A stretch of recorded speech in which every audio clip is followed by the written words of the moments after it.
অনেক অনেক দিন আগের কথা। রহমতপুর গ্রামে বাস করত হাবিব ও হালিমা নামের পরিশ্রমী দম্পতি।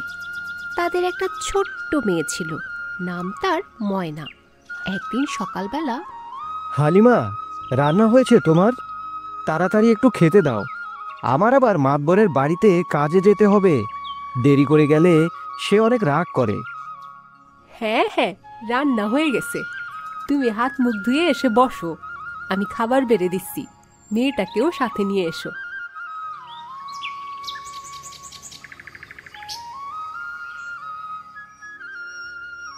মা ময়না, চলো হাত মুখ ধুয়ে খাবার খেয়ে নাও। একসাথে খেয়ে আমি আবার কাজে চলে যাব। জি বাবা, আমার ওই স্কুলে যাওয়ার সময় প্রায় হয়ে গেল, চলো একসাথে খাবার খেয়ে নিই। হাবিব স্ত্রী সন্তানের কাছ থেকে বিদায় নিয়ে মাতবরের বাড়িতে চলে গেল কাজ করতে। কি খবর সকিনা বুবু, কেমন আছো? বাড়ি সবাই ভালো আছে তো? জি ভাই, আল্লাহর অশেষ রহমতে সবাই ভালোই আছে। তোমার কি অবস্থা বলো, মেয়েটা ভালো আছে তো? হ্যাঁ বুবু, সবাই ভালো আছে। আমিও আল্লাহর রহমতে ভালোই আছি।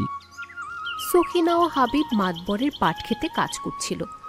কাজ করতে করতে হঠাৎ করে একটা বিষাক্ত সাপ বের হলে সখিনা দেখে ভয় পেয়ে দৌড় দেয়। হাবিব কিছু বুঝে ওঠার আগেই সাপটি তাকে দংশন করে এবং সে তৎক্ষণাৎ মুখ দিয়ে ফেনা বের হতে হতে মৃত্যু মুখে পতিত হয়। কে কোথায় আছো? হাবিব ভাইকে সাপে কামড় দিছে, সবাই এদিকে একটু আসো, হাবিব ভাইকে বাঁচাও। সখিনার চিৎকার চেঁচামেচি শুনে মাতবর এবং গ্রামের অন্যান্য মানুষজন দৌড়ে ক্ষেতের কাছে এসে দেখতে পায় সাপে কামড় খেয়ে হাবিব বিথর হয়ে পড়ে আছে, তার মুখ দিয়ে ফেনা বের হচ্ছে। হাবিব, এই হাবিব, এটা কি হলো রে ভাই? তুই এভাবে আমাদের সবাইকে ছেড়ে চলে গেলি? আরে, কত একটা ভালো মানুষ ছিল হাবিব ভাই, সেইভাবে সবাইটা ছেড়ে পরপারে চলে গেল, এটা বিশ্বাসই করতে পারতেছি না। কে কোথায় আছো? হাবিবের বাড়িতে খবর দাও।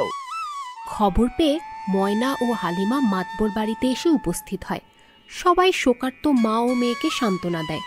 হাবিবের দাফন কাফনের সকল কার্যক্রম মাতবর নিজ খরচে সম্পন্ন করেন এবং সবার সামনেই ঘোষণা দেন, হাবিব আমার বাড়িতে কাজ করতে করতেই মেয়েটা মুখে পতিত হয়েছে। এই অসহায় পরিবারটির দেখাশোনা করার মতো কেউ নেই, তাই হালিমা চাইলে আমার বাড়িতেই কাজ করতে পারে। তাদের সব কিছুর খেয়াল আমি রাখবো। মাতবর সাহেব, আপনাকে অনেক অনেক ধন্যবাদ। আপনি আমাদের এই উপকার না করলে আমি এই বাপ মরা মেয়েটাকে নিয়ে অনেক বিপদের মুখে সম্মুখীন হতাম।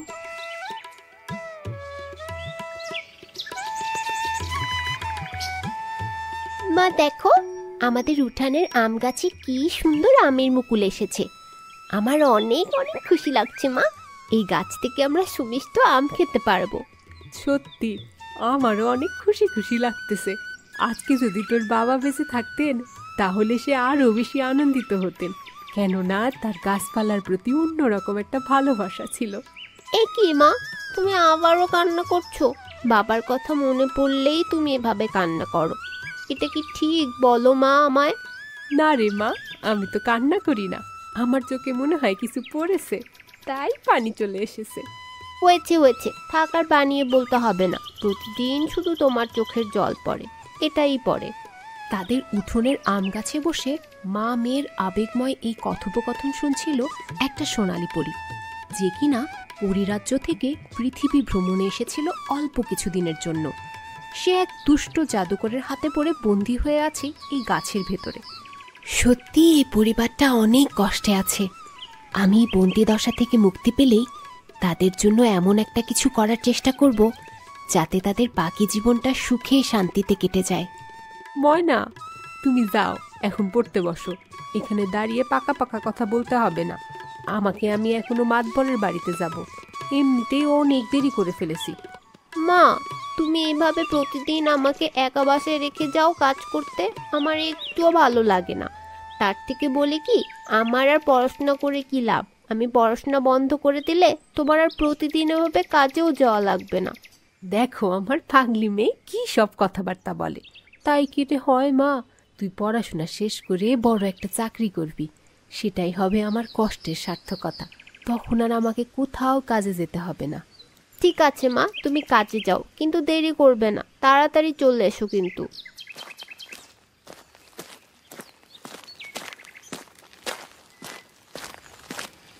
কি ব্যাপার হালিমাবু, তুমি কাজে আসতে দেরি করলা যে? মাতবর এসেছিল, সে অনেক রেগে আছে তোমার উপর। সখিনা বুবু, তুমি তো জানো বাড়ির সব কাজ আমার একা সামাল দিতে হয়, এদিকে শরীরটাও বেশি ভালো না, তাই আসতে একটু দেরি হয়ে গেছে। এদিকে মাতবর হালিমাকে এসে সকিনার সাথে কাজ করতে দেখে দ্রুত পায়ে ক্ষেতের দিকে পৌঁছালেন। কি ব্যাপার হালিমা, আজকাল তোমার মতি গতি ভালো ঠেকছে না আমার কাছে। কাজে আসতে অনেক দেরি করছো।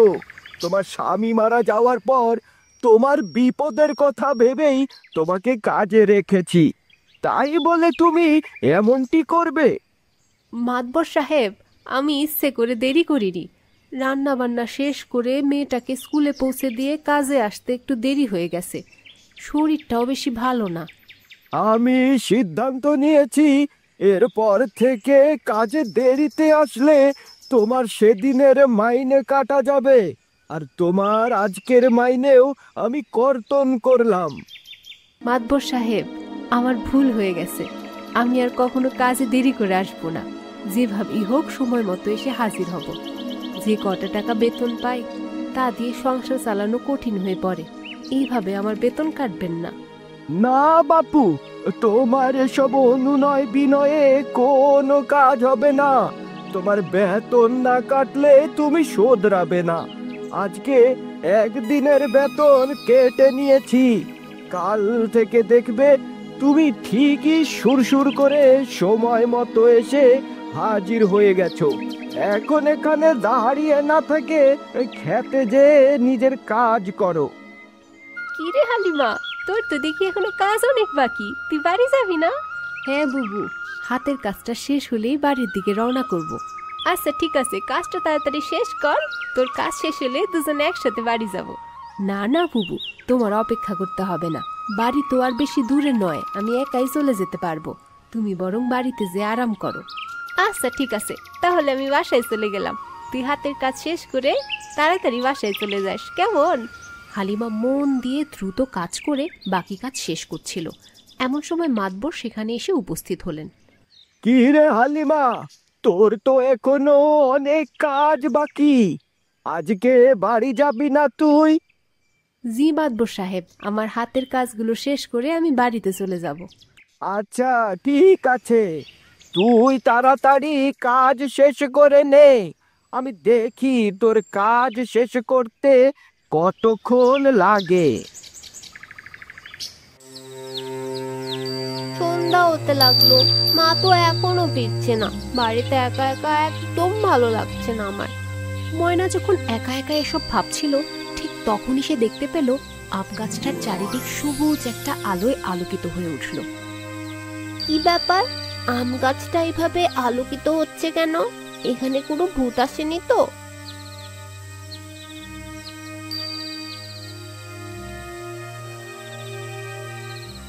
ময়না, তুমি একা কোথায়? এখানে আমিও আছি। সে কি, এই ভূত তো দেখছি আমার নামও জানে। কে তুমি, আর আমাদের আম গাছে কি করছো? আমি কোনো ভূত নই, আমি সবুজ পরী। পৃথিবীতে বেড়াতে এসে এক দুষ্ট জাদুকরের হাতে পড়ে বন্দী হয়ে আছি তোমাদের এই আম গাছে। তোমার কথার আগামাথা কিছুই আমি বুঝতেছি না। আমি তোমায় সব বুঝিয়ে বলবো, তুমি একটু শান্ত হও, ভয় পেও না, আমি তোমার বন্ধু সবুজ পরী। ময়না সবুজ পরীর কথা শুনছিল। ঠিক এ সময় হালিমা বাড়িতে প্রবেশ করে। হালিমার উপস্থিতি টের পেতেই সবুজ আলো মিলিয়ে যায়, আম গাছটিও আগের মতো হয়ে যায়। কি রে মা, তুই গাছের নিচে দাঁড়িয়ে একা একা কার সাথে কথা বলছিস? মা, আমি এই আম গাছটার সাথেই কথা বলছিলাম। দেখো দেখি কাণ্ড, কি সব আজগুবি কথাবার্তা বলে আমার এই পাগলি মেয়ে। বুঝেছি, আমি অনেক দেরি করে বাড়িতে এসেছি, তাই তুই আমার সাথে রাগ করে এভাবে কথা বলছিস, তাই না? না মা, তুমি বিশ্বাস করো, আমি সত্যি বলছি। আমি এই গাছটির সাথে একটু আগে কথা বলেছি। এই গাছটা আমার সাথে একটু আগে কথা বলেছে। আচ্ছা ঠিক আছে, বাদ দে এসব। তোর মুখটা শুকনো শুকনো লাগছে কেন? একটু খেয়ে নিবি চল। চলো চলো, দুজনে একসাথে খাবো। তোমার মুখটাও শুকনো শুকনো লাগছে, তুমিও তো দুপুরে কিছু খাওনি। না রে মা, আমার পেটটা ভরা ভরা লাগতেছে। আমি একটু মুড়ি আর পানি খেয়ে নিব, তুই ভাত খেয়ে নে।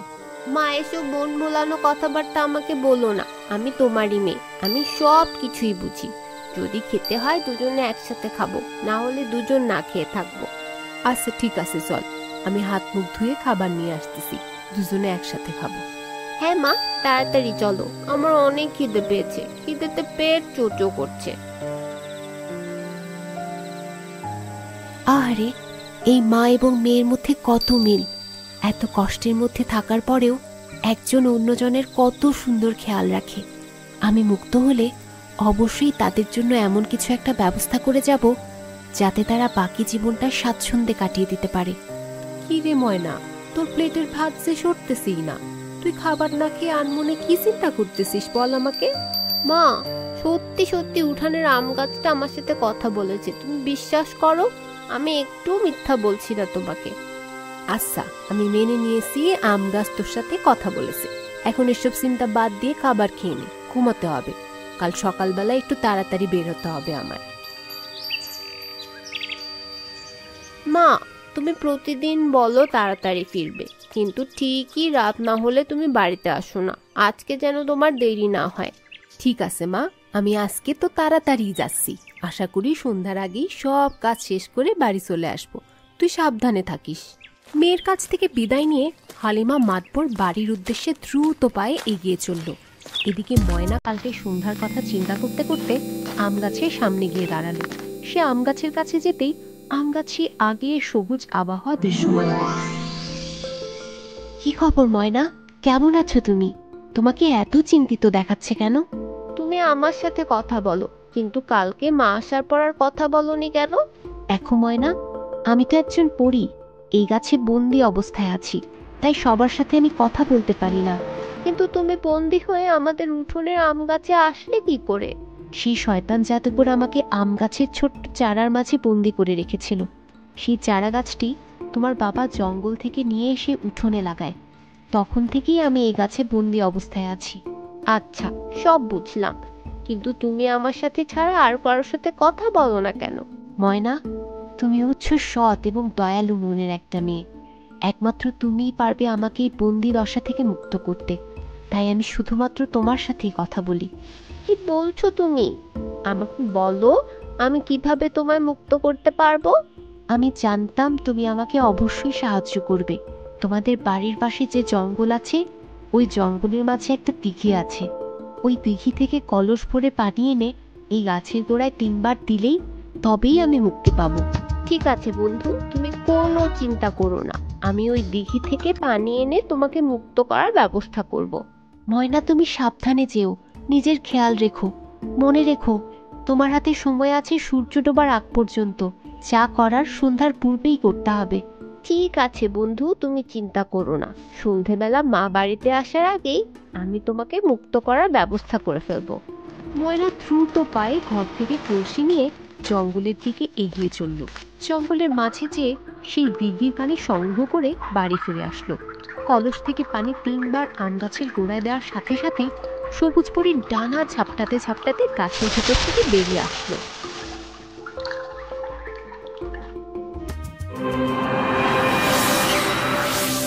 আরে, তুমি তো দেখছি সত্যি একটা জ্যান্ত পরী।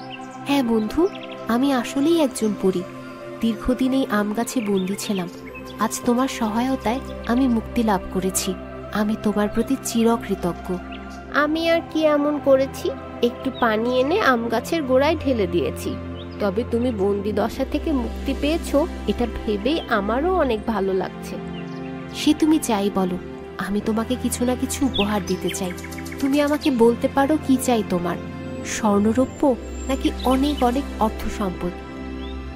না না, আমার কিছু চাই না। মা বলেছেন এভাবে লোভ করে কোনো কিছুর মালিক হওয়া উচিত নয়। আমাদের যা প্রয়োজন সেটা পরিশ্রমের মাধ্যমে অর্জন করা উচিত। আচ্ছা বন্ধু, ঠিক আছে, আমি এমন কিছুর ব্যবস্থা করছি যাতে তুমি এবং তোমার মা পরিশ্রম করে স্বাচ্ছন্দ্যে বাকি দিনগুলো কাটাতে পারো।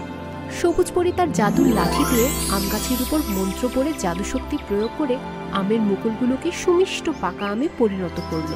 তুমি যা চেয়েছিলে আমি সেটারই ব্যবস্থা করলাম। তোমরা পরিশ্রম করে এই গাছের পরিচর্যা করলে নিয়মিত এই গাছ থেকে এমন সুমিষ্ট পাকা আম পেতে থাকবে, যা বিক্রি করে তোমাদের বাকি দিনগুলো স্বাচ্ছন্দ্যে কেটে যাবে। বন্ধু, তোমার এই উপকারের কথা আমি কোনোদিন ভুলবো না। আমিও আমার মা তোমার প্রতি চিরকৃতজ্ঞ। ঠিক আছে বন্ধু, তুমিও ভালো থেকো। আমি পরিরাজ্যে ফিরে চললাম। আবার দেখা হবে।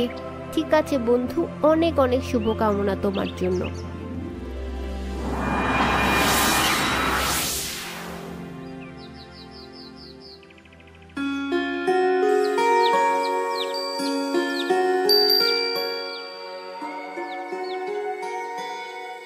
কি রে মা, তোকে দেখি অনেক খুশি খুশি লাগতেছে। আর আম গাছ ভর্তি পাকা আম হঠাৎ করে আসলো কোথা থেকে? মা, আমাদের আম গাছে একটা সবুজ পরী বন্দী ছিল, আমি তাকে মুক্ত করে দিয়েছি। সেই আম গাছে জাদুর কাঠি পরশ বুলিয়ে গেছে। আমরা নিয়মিতভাবে আম গাছের পরিচর্যা করলে এমন সুমিষ্ট আম সব সময় পাবো। মারে, এতদিন পর আল্লাহ তাআলা এই গরিবের দিকে চোখ তুলে তাকিয়েছেন। আমরা এই গাছের ফল গ্রামের গরিব মানুষদেরকে বিলিয়ে দেব, বাকি আম বিক্রি করে আমাদের সংসার চালাবো। ঠিক আছে মা, তুমি যা বলেছো তাই হবে। এখন থেকে তোমার আর কাজে যাওয়া লাগবে না, তুমি আমার সাথেই বাড়িতে থাকবে। হালিমা আবেগে আপ্লুত হয়ে মেয়েকে বুকে জড়িয়ে ধরে। সেদিনের পর থেকে হালিমা আর কাজে যায় না। ময়নাও মন দিয়ে লেখাপড়া করে। আম গাছ থেকে যে আম পায় সেই আম গ্রামের গরিব দুঃখী মানুষের মাঝে বিলিয়ে দিত এবং কিছু আম বাজারে বিক্রি করে তারা সংসার চালাতো। এভাবে সুখে শান্তিতে তাদের বাকি দিনগুলো কাটাতে লাগলো।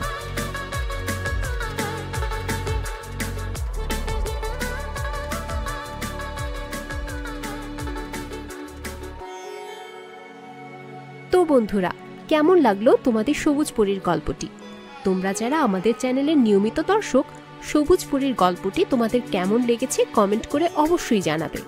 আর যারা আমাদের চ্যানেলের নতুন দর্শক, তাদের প্রতি অনুরোধ, আমাদের চ্যানেলটি সাবস্ক্রাইব করবেন এবং নোটিফিকেশন বেলটি অন করে রাখবেন, যাতে পরবর্তী নতুন গল্প চ্যানেলে আপলোড হওয়ার সাথে সাথে নোটিফিকেশন পৌঁছে যায় আপনার কাছে। ধন্যবাদ সবাইকে।